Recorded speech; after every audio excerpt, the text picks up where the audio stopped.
적어도 대통령 밑에 있는 하수인들이 죄다 그 모양 그 꼴이고요. 그 나물의 그 밥입니다. 세 번 속으면 속은 사람이 바보라고 얘기도 분명히 드렸습니다. 요즘 분위기 좀 어떻게 보시는지. 요즘 분위기 폭풍전야 폭풍전야. 라고 말씀드리고 싶습니다. 거래량 많이 줄었는데요? 뭐 줄었지만 지금 그 줄어든 거래량들이 장난 아닙니다. 거래량 자체가 건수 자체는 진짜 줄은 거 맞아요. 네. 근데 팩트는 지금 이 줄어든 거래량이 다 신고가입니다. 진짜요? 네, 지금 다 신고가고요. 지금 강남 같은 경우는 연일 신고가 띄우고 있고, 지금 우리가 이제 11호 대책에 대해서 평가를 할 때 좀 더 상세하게 설명드리긴 하겠지만, 네. 일단은 지금 이 11호 부동산 대책을 한마디로 설명드리도록 하자면 네. 비강남 규제예요. 아시다시피 서울 전역, 경기 남부 12개 지역을 조정대상 지역, 투기거래지구, 토지거래 허가구역 3종 세트로 묶었는데, 근데 강남, 성구, 용산구는 원래도 조정대상이었고 원래도 투기거래지구였고 원래도 토지거래 허가구역이었습니다. 그럼 바뀐 게 뭐가 있나요? 하나도 없어요. 그러니까 원래는 마포구나 성동구가 비규제 지역일 때는 마포 성동구 살까라고 생각을 했었다가 마포구도 규제고 성동구도 규제고 강남도 규제고 그러면 강남 가지 라는 생각들이 드는 거죠. 물론 돈이 있으면 가는 거지만 강남은 누구나 갈 수 있는 건 아니잖아요. 자금적으로 안 되니까 그러면 또 성동구, 그러면 또 동대문구 이런 식으로 움직이기 때문에 네. 지금 현재 시점에서 일단은 강남은 이미 먼저 치고 올라가고 있고 마포 성동구도 꾸준히 가격대 하나도 안 빠지고 유지되어 있는 상태 속에서도 그래도 지금 들어가야 되나 싶은 분들이 하나둘씩 거래들이 되고 있고요. 그런 식으로 가면서 거래량에 대한 절대치는 낮은 게 맞습니다. 근데 지금 현재 분위기가 거래가 안 되면서 침체 분위기로 가는 게 아니라 언제 튀어 올라갈까? 지금 빨리 사야겠다를 준비하는, 그래서 제가 폭풍전야라고 설명을 드렸습니다. 되게 놀라운 게 현재 서울 부동산 투자는 서울 사람들만 사는 시장이 아니에요. 외지인들이 진짜 많이 들어서 사는데 네. 부동산 원 통계를 보다 보면 지금 몇 년 뜰 겁니다. 역대 외지인 투자 비중 갱신 이런 식으로 계속 뜨는데 이 23년도도 최고치였고 24년도도 최고치고 25년도도 보나마나 최고치일 겁니다. 근데 아직 25년도는 12월 달까지는 다 안 나왔어요. 아직까지는. 그래서 제가 최근에 통계를 쫙 집계 보니까 25년도가 지자체별로 서울 25개구 내에서 많은 데는 거의 30% 가까이가 외지인이 사고요. 좀 낮은 데는 한 10% 후반대가 매수하는 건데 강남 상구랑 용산구는 아무래도 규제 지역이 묶인 지 꽤 오래됐으니까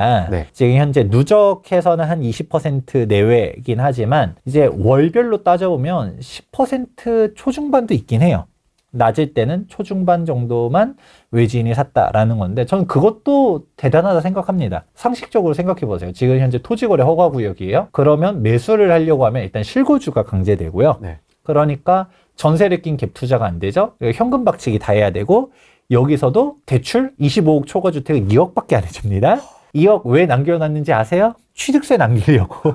취득세는 내야 될 거 아니에요. 국가가 돈이 있는데 취득세 낼 돈이 없으면 지방세 세수에 펑크가 나는 거를 우려해서 우리 강남주택들은 취득세면 2억 넘어갑니다. 그러니까 취득세 낼 돈은 남겨놓은 겁니다. 그래서 대출받아 취득세 내세요 이런 거기 때문에 실질적으로 매매 금액은 내가 현찰로 다 필요하다는 얘기예요. 매매 금액이 40억이면 40억 이게 다 필요하거든요. 네. 지금 그게 있고요. 근데 여기서 더 문제는 다 팔아야 됩니다. 다 팔아야 돼. 지금 토지거래 허가구역에 이제 진입하기 위해서는 사실 무주택자만 사는 게 원칙이고요. 1주택자는 처분조건부를 걸어야 되고요.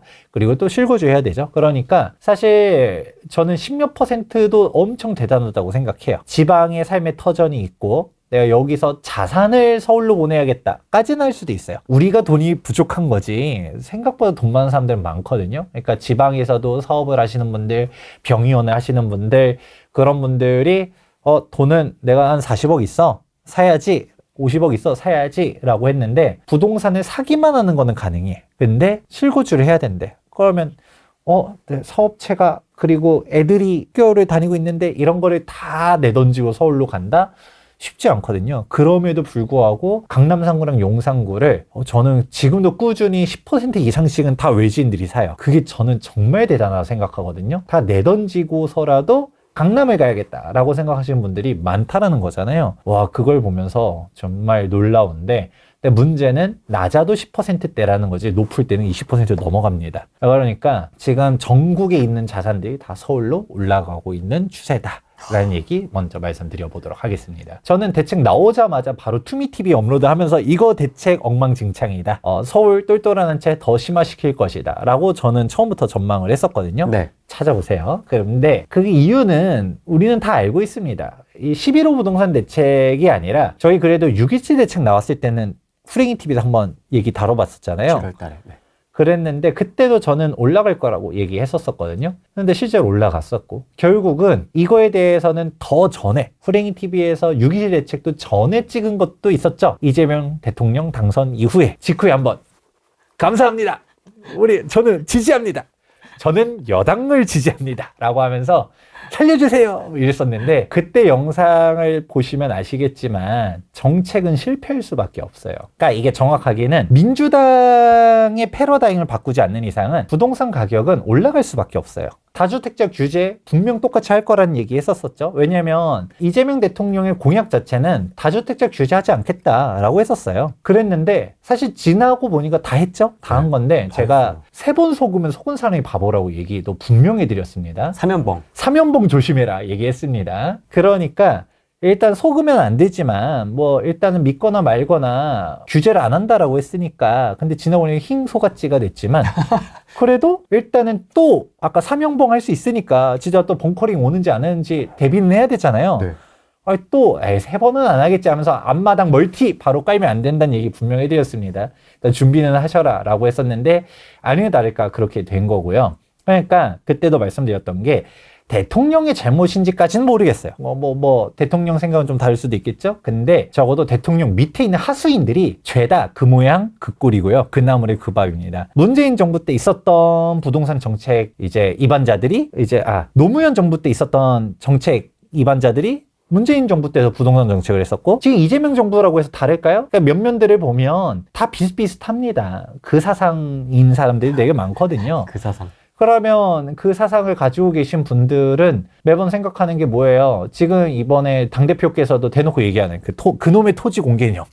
그런 거 너무 좋아하시고, 다주택자들은 나쁜 거다, 갭 투자는 적폐야, 이런 식으로 생각들을 하잖아요.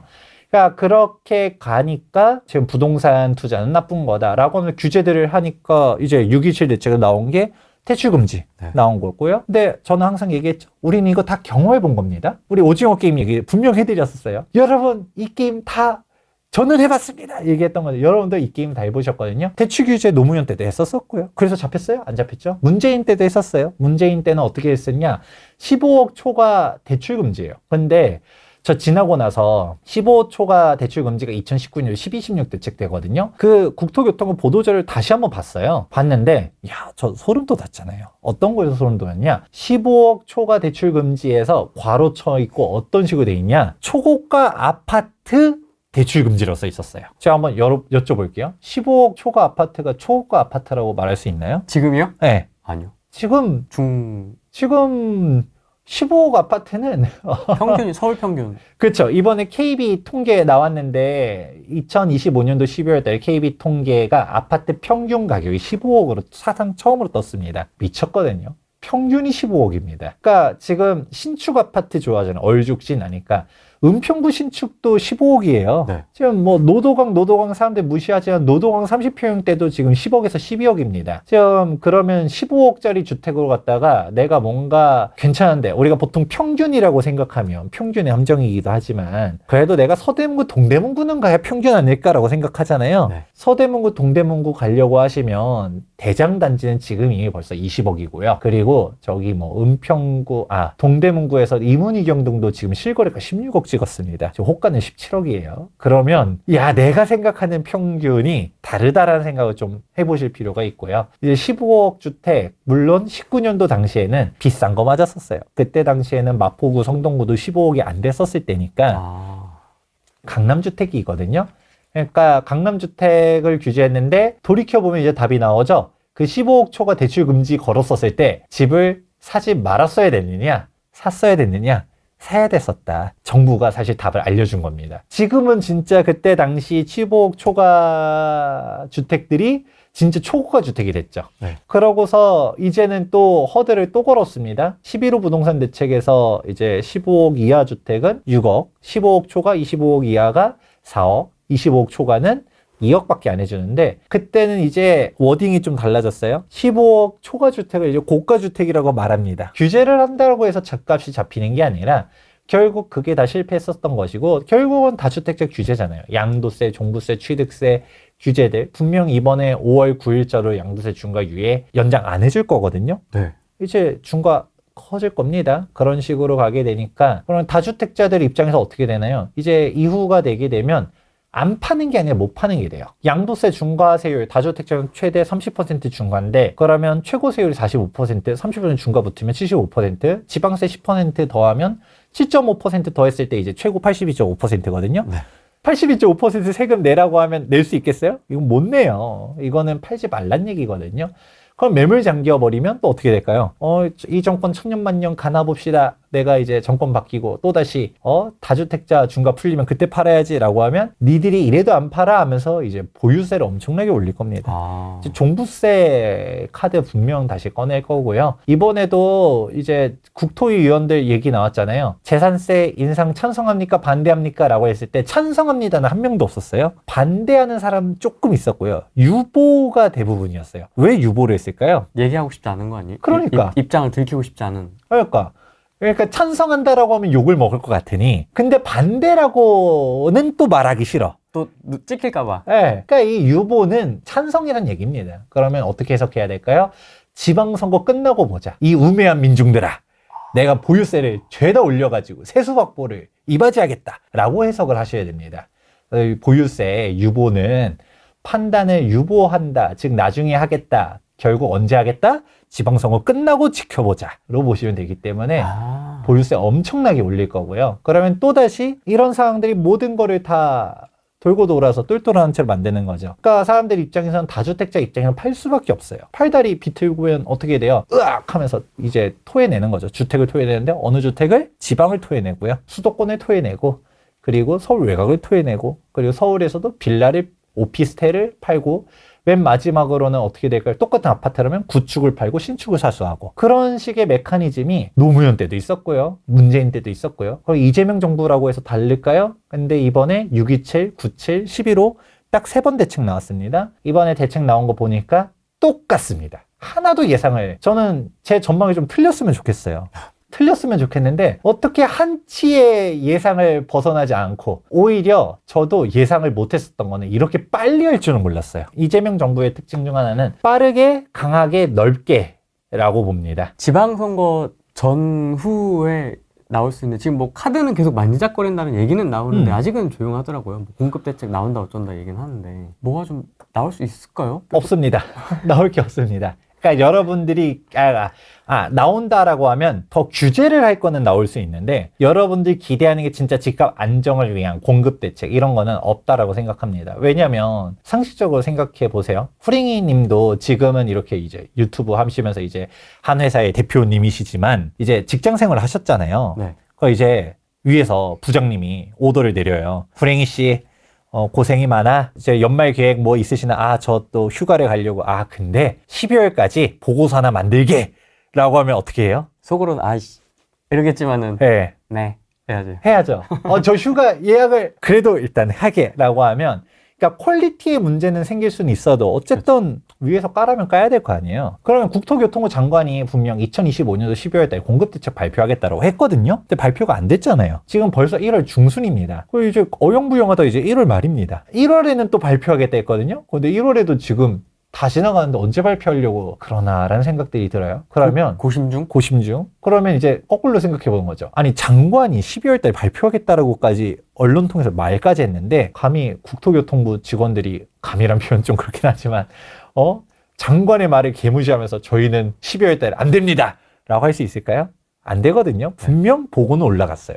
보고는 올라갔는데 발표를 왜 안 했을까요? 관심을 좀 갖지 말라 뭐 이런 느낌인가?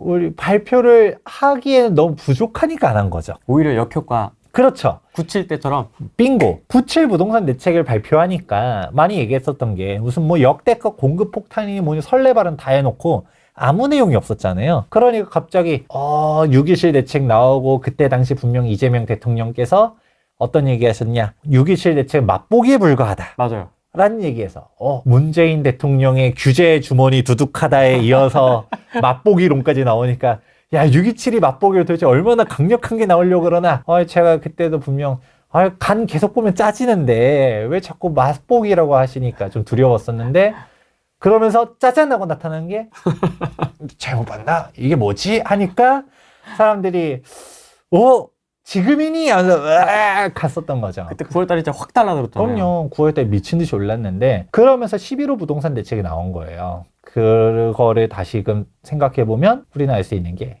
12월달에 대책이 발표가 되었는데 11호 대책 나오고서 주춤은 했잖아요. 네. 주춤하고 지금도 거래량은 막 적다라고는 했지만 신고가들은 계속 나오고 있고 물건 계속 빠지고 있거든요. 그래서 폭풍전야라고 했었던 게 사람들이 일단 눈치 보고 있는 거예요. 그래도 정부가 뭔가 대책 발표한다 했는데 1월 달에 뭔가 한다 했는데 일단은 그래도 발표 나온 거 보고 살까라고 생각하는 사람들도 생각보다 많거든요. 그런데 대책 까보니까 어떻게 해요? 사쿠라네! 하고 딱 보니까 하면서 사쿠라야? 사쿠라요? 하면 이제 밑장 빼기야! 하면 이제 어떻게 되겠어요? 이제 궁짝짝 해야죠. 그러면 어떻게 되느냐? 결국은 집값 딱 뛰는 것도 눈에 보여지니까 카드를 딱 까보니까 진짜 괜찮았으면 좋은데 아니면 안 까니면 못하다는 거죠. 그래서 12월 달에 분명 윗선을 봤는데 민간에서 이제 괜찮다라고 싶을 만큼의 획기적인 공급이 아니니까 다시 해! 라고 하면서 발표를 유보시킨 거라고 해석해야 됩니다. 그러니까 1월 달도 분명 1월 초에 한다, 1월 중순에 한다 얘기했지만 계속 밀리고 있어요. 이제 1월 말에 할지 안 할지도 몰라요. 근데 저는 미리 말씀드리자면 발표할 것도 뭐 없을 거고요. 그 발표하면 분명 뛰어 올라가니까 저는 발표 안 하는 것도 상책이라고 생각합니다. 근데 국토부 위신은 좀 떨어지겠죠. 근데 이미 한번 꺾였거든요. 이미 12월 달에 발표한다는데 안 했잖아요. 뭐 또 2번 미루는 건 뭐 어떻습니까? 차라리 밀어놓으면 사람들이 뭐가 일단 나올지 몰라. 일단은 칼을 뽑기 전이니까 뭔 칼이 나올지 모르니까 사람들이 뭐지 하고 있는데 딱 뽑아보니까 꽃이 튀어나와. 서프라이즈 이러면 안 되기 때문에 사람들이 다들 일단 뭐를 뽑지 모르니까 칼 뽑는다고 하니까 이제 다들 뭘까 하고 있었는데 막상 뽑으면 이제 안 무섭거든요. 진짜 큰 게 나오기는 어렵기 때문에 그러면 다시금 폭등하게 눈에 보여서 국토교통부도 발표를 안 하는 게 아니라 못 하는 거다라고 생각합니다.